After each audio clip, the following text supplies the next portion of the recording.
Vamos a empezar directamente con una pregunta del test, la pregunta número 1. Un varón de 32 años de edad acude a consulta por observar emisión de orinas oscuras. Recordad que orinas oscuras, cuando hablan de nefrología, pueden estar refiriéndose a hematuria macroscópica. En la analítica se objetiva una cifra de creatinina sérica de 3 miligramos de cilitro.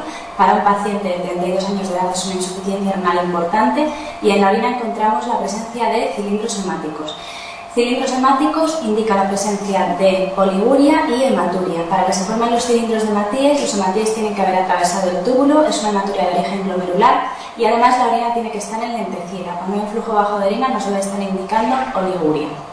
La proteinuria es rica en albúmina, es decir, es una proteinuria selectiva, a expensas de proteínas de bajo peso molecular y en un rango de 2 gramos al día. Es una proteinuria subnefrótica. Recordad que la proteinuria nefrótica es por encima de 3 gramos al día. La cifra de C3 es de 20 miligramos de cilitro y nos preguntan en qué entidad pensaríamos. Las respuestas son nefropatía tubulointersticial alérgica, nefropatía mesangial de IgA, glomerulonefritis mesangiocapilar, nefropatía membranosa y hialinosis focalis segmentaria. Aunque el cuadro clínico no es muy específico, es cierto que nos dan un dato clave. La clave es la cifra de C3. El complemento está muy descendido, una cifra de C3 normal en sangre es de 100 miligramos de cilitro y encontramos una cifra de C3 de 20 miligramos de cilitro. O sea, nos están hablando de una entidad hipocomplementémica. De todas las respuestas que nos dan, la única glomerulonefritis que desciende el complemento es la mesangiocapilar. La respuesta correcta sería la 3.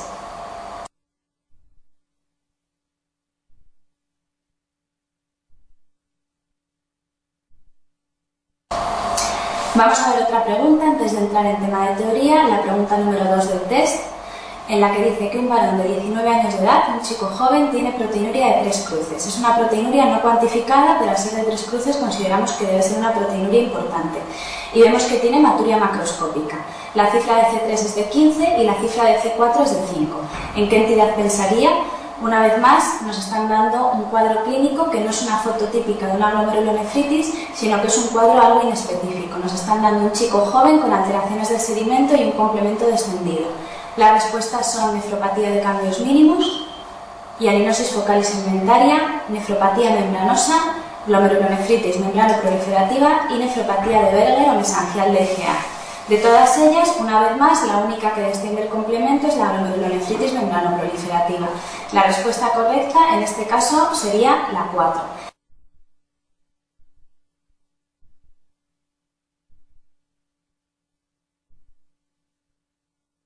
Sabemos que la glomerulonefritis membranoproliferativa o mesangiocapilar, es decir, la misma respuesta en las preguntas 1 y 2 del test, da hipocomplementemia, pero el cuadro típico es un síndrome nefrótico en el 80% de los pacientes y en ninguno de los enunciados nos han hablado de un síndrome nefrótico. Sin embargo, nos dan la cifra del complemento, que es una pista mucho más importante para contestar a la pregunta. El complemento va por encima del resto. Si nos hablan de un complemento bajo, tenemos que buscar la respuesta de una glomerulonefritis hipocomplementémica.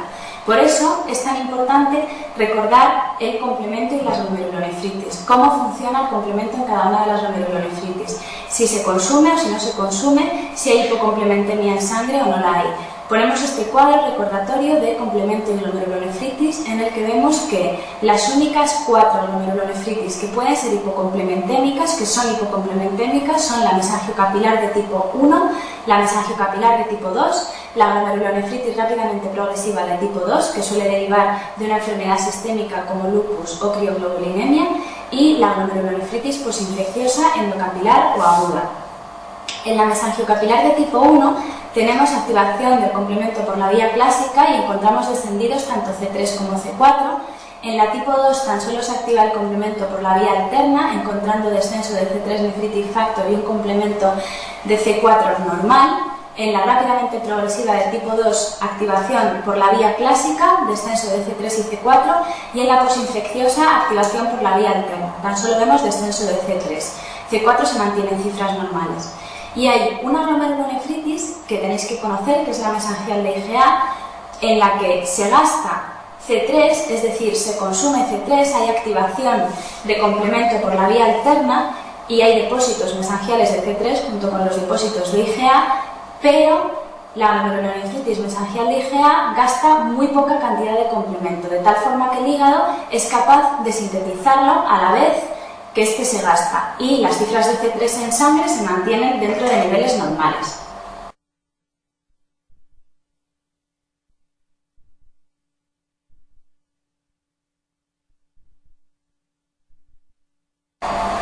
Vamos con la pregunta número 3 del test. Un varón heroinómano acude por un cuadro clínico de edemas en piernas con fobia.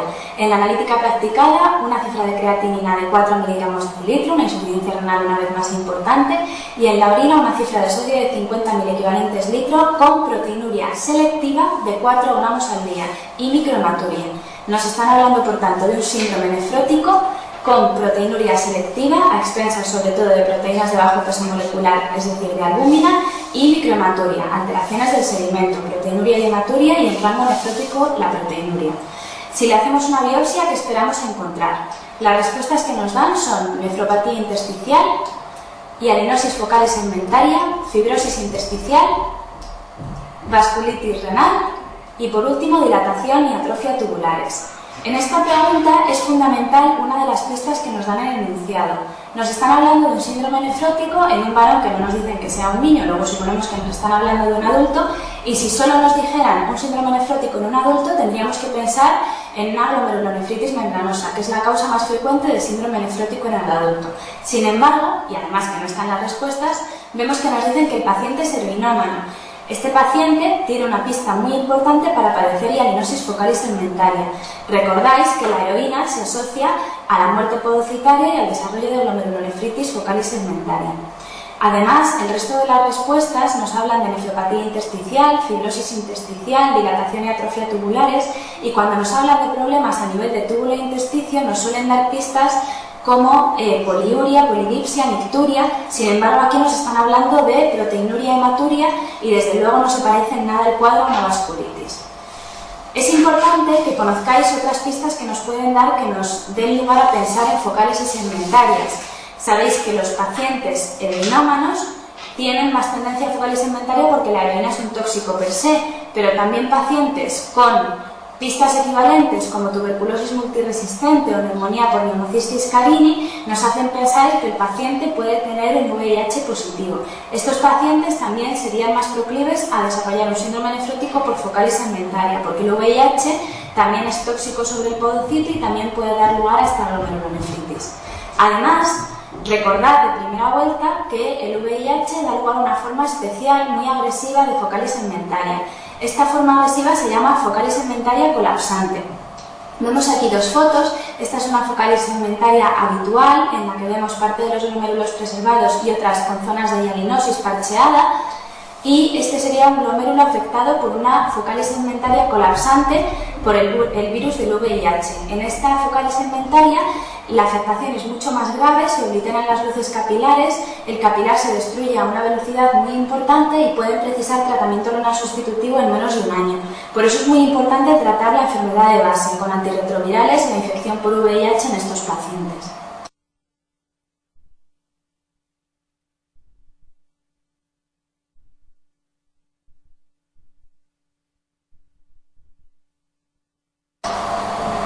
Vamos con la pregunta número 12 del test. Una mujer de 55 años de edad es estudiada en la consulta de nefrología por un cuadro de insuficiencia renal progresiva secundaria a una pielonefritis crónica. Esto es un tipo de paciente relativamente habitual en la consulta de nefrología, donde a base de tener infecciones de repetición va desarrollando zonas de cicatriz y mucha afectación tubulointersticial. Son pacientes que cursan con enfermedades progresivas habitualmente de manera lenta, van desarrollando enfermedad renal crónica a lo largo de bastantes años y puede pasarles lo que le pasa a esta señora. En una de las revisiones la enferma presenta edemas en ambas piernas con fobia. Se determina la proteinuria y de repente encontramos una proteinuria en rango nefrótico de 3,7 gramos al día, rica en albúmina, de bajo peso molecular. ¿Qué prueba diagnóstica realizaría? Pues bueno, en resumen tenemos una paciente con una afectación tubulointersticial probablemente que de repente empieza a desarrollar síntomas de enfermedad glomerular, un síndrome nefrótico. Las respuestas que nos dan son urografía intravenosa, ecografía renal, biopsia renal, gammagrafía renal o un TAC renal. Evidentemente lo prioritario con esta paciente es diagnosticarla y la única manera de tener un diagnóstico de certeza de lo que le ocurre va a ser a través de la biopsia renal. La importante y la clave de esta pregunta es qué esperamos encontrar en esta biopsia renal. Pues con relativa frecuencia las pielonefritis crónicas pueden dar lugar a cicatrices tan importantes que provoquen una muerte nefronal significativa, de tal forma que las nefronas que quedan van a intentar hacer el trabajo de las que se han muerto, van a ir hipertrofiándose progresivamente y, si recordáis, las nefronas hipertrofiadas desarrollan hiperfiltración y la hiperfiltración es un factor de riesgo muy importante para el desarrollo de glomerulonefritis focal y segmentaria. La moraleja de esta pregunta es que las tubulointersticiales de larga evolución pueden desarrollar glomerulonefritis focales y segmentarias relativamente bruscas y se diagnostican mediante biopsia renal.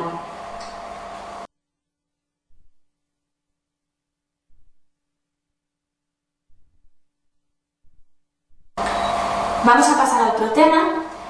Hemos hecho un breve repaso de, digamos, preguntas más difíciles de glomerulonefritis, en las que no nos ponen una foto típica, aunque son la mayoría, y ahora vamos a hacer un repaso de la asociación entre glomerulonefritis y trasplante.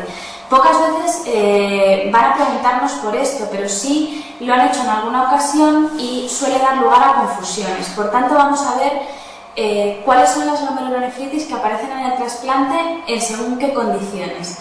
La glomerulonefritis que recidiva con más frecuencia, es decir, de las series de pacientes que han tenido una glomerulonefritis, los que con mayor frecuencia vuelven a tener esa glomerulonefritis en el trasplante, son los que padecen mesangiocapilar de tipo 2, aunque esta es poco prevalente en la población.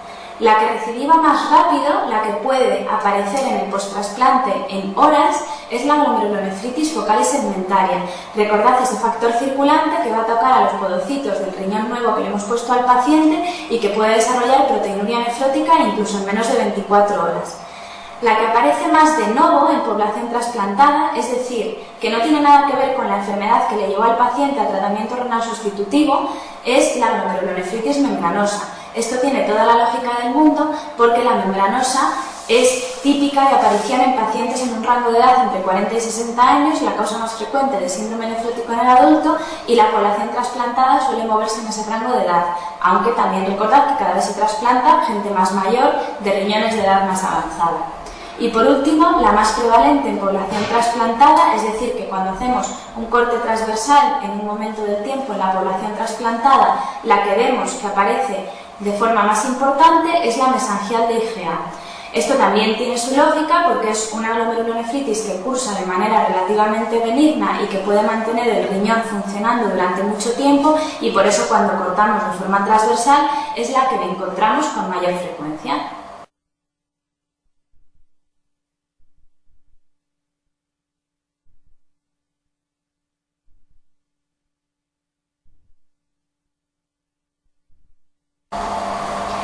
Otro cuadro importante a tener en cuenta es el de glomerulonefritis y tumores. Cuando nos dan un tumor en el enunciado es una pista importante que puede ir dirigida a la presencia de una glomerular en concreto. La presencia de linfomas y leucemias, tumores de la sangre, nos están indicando la posible presencia de una mesangiocapilar de tipo 1. Recordad que esta glomerulonefritis, además de estar asociada al virus C y a infecciones importantes como la endocarditis o la sepsis, puede estar en relación con la presencia de tumores sanguíneos. Los tumores sólidos, sin embargo, nos dirigen hacia una glomerulonefritis membranosa, sobre todo adenocarcinomas, de pulmón, de próstata o de colon. En el caso del linfoma de Hodgkin, este es el único linfoma que no se asocia a una mesangiocapilar de tipo 1, sino que lo hace a una enfermedad de cambios mínimos, a una glomerulonefritis de cambios mínimos. Esta era la causa más frecuente del síndrome nefrótico en el niño, se asociaba a la toma de AINES, a la presencia de atopia, a la presencia del HLA-B12 y también al linfoma de Hodgkin. Y por último, el síndrome de Sézary, este es un tumor más raro. Es un linfoma cutáneo de células T que afecta sobre todo a piel y mucosas, y si empezáis a asociar, la única inmunoglobulina que sobrevive en piel y mucosas y que está presente en ellas es la IgA, por tanto esta se asociará con más frecuencia a la glomerulonefritis mesangial de IgA.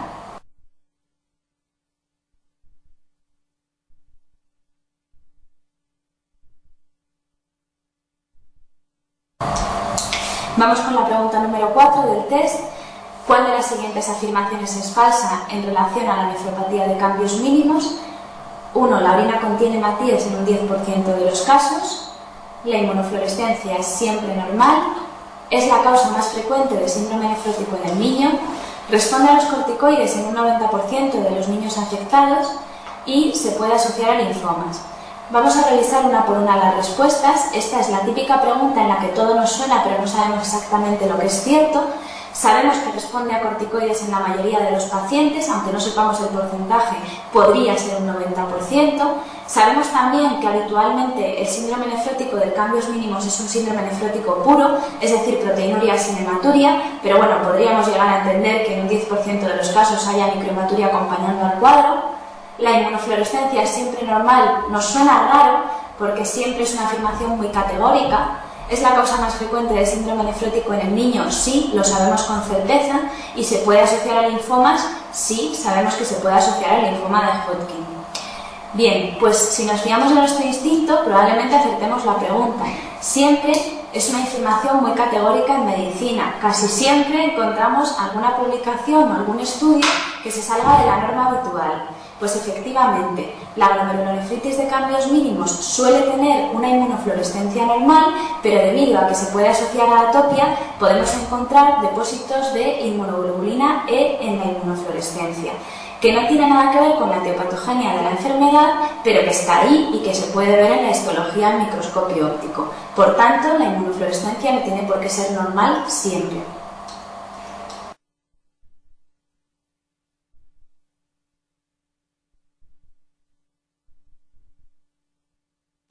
Vamos a hacer un último cuadro de repaso de glomerulonefritis en el que vamos a empezar a intentar integrar las glomerulonefritis primarias y las enfermedades sistémicas y vamos a ver los síntomas o signos clínicos que pueden tener en común un grupo de glomerulares o un grupo de enfermedades sistémicas y que nos pueden ayudar a tener, digamos, un número reducido de entidades entre las que dudar en la respuesta clínica.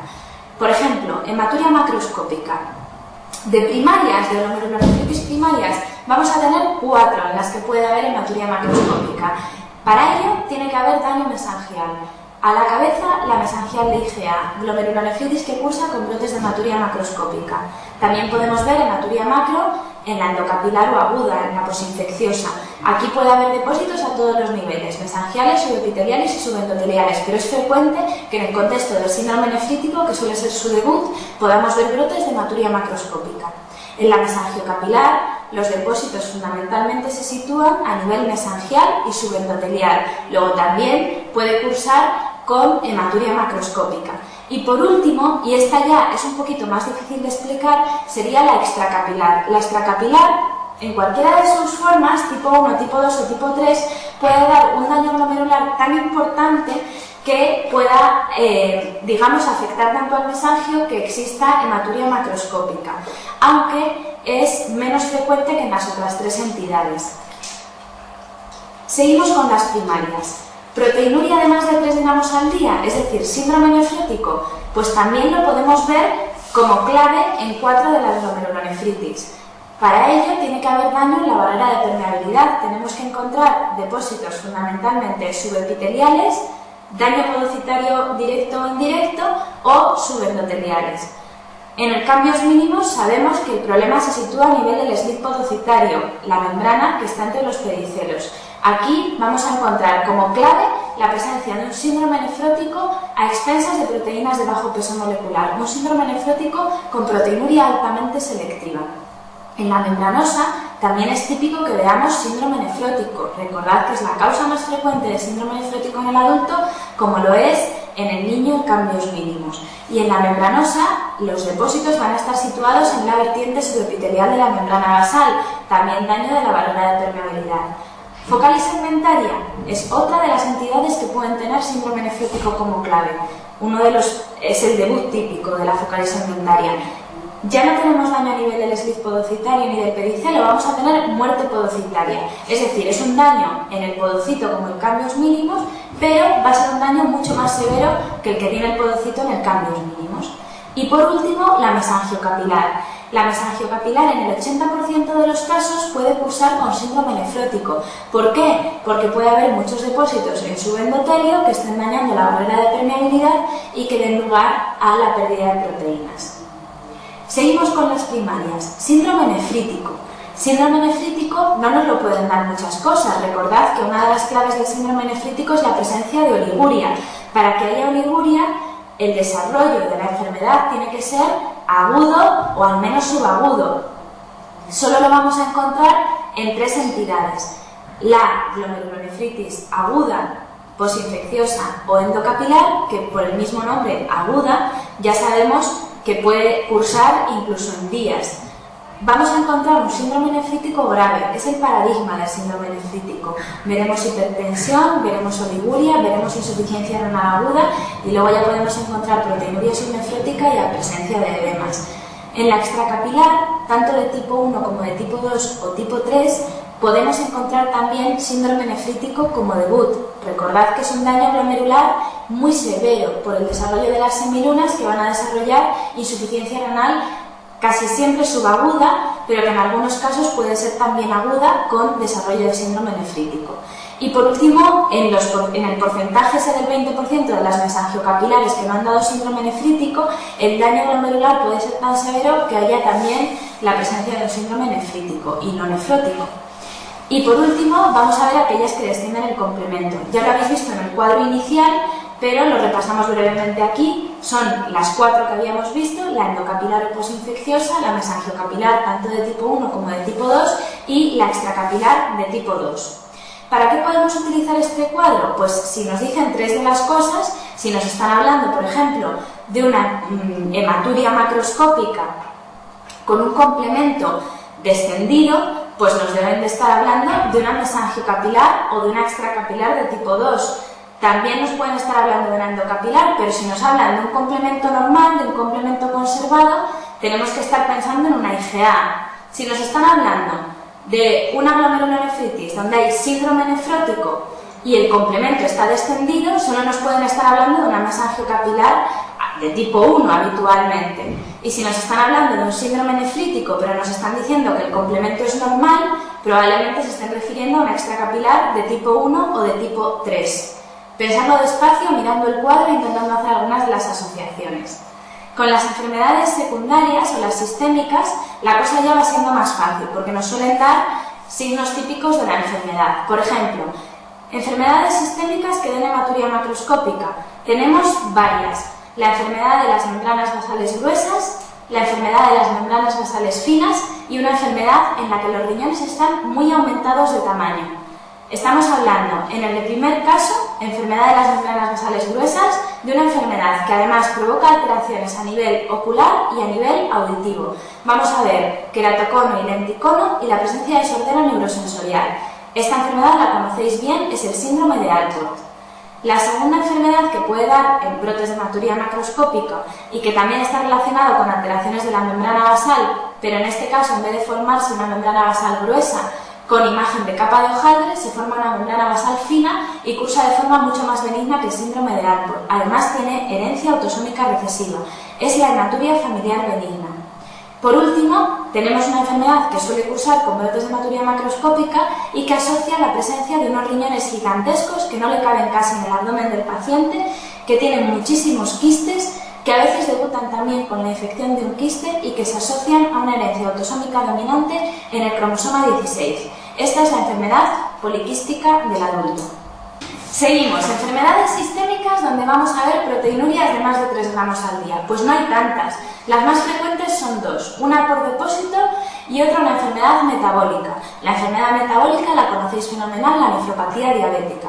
La enfermedad por depósito, la amiloidosis. Son las 2 entidades en el bloque de sistémicas en las que nos pueden preguntar por síndromes nefróticos. Luego lo veremos de todas formas un poco más despacio cuando revisemos la nefropatía diabética. De síndrome nefrítico tampoco hay tantas enfermedades sistémicas que lo suelen dar como debut. Solemos encontrar 2, o un lupus o una crioglobulinemia. Podemos acordarnos pensando que una está relacionada con el calor y otra con el frío. El lupus, cuando las pacientes se ponen al sol, les sale ese famoso eritema malar. En la crioglobulinemia tenemos más clínica en las zonas sacras donde hay más frío, cuando la temperatura baja de 36,5 grados habitualmente. Y por último, las que descienden el complemento, pues también hay pocas, y son dos, y son las mismas que pueden cursar con síndrome nefrítico. Una vez más, lupus y crioglobulinemia. Pensar en el calor y en el frío, para acordaros.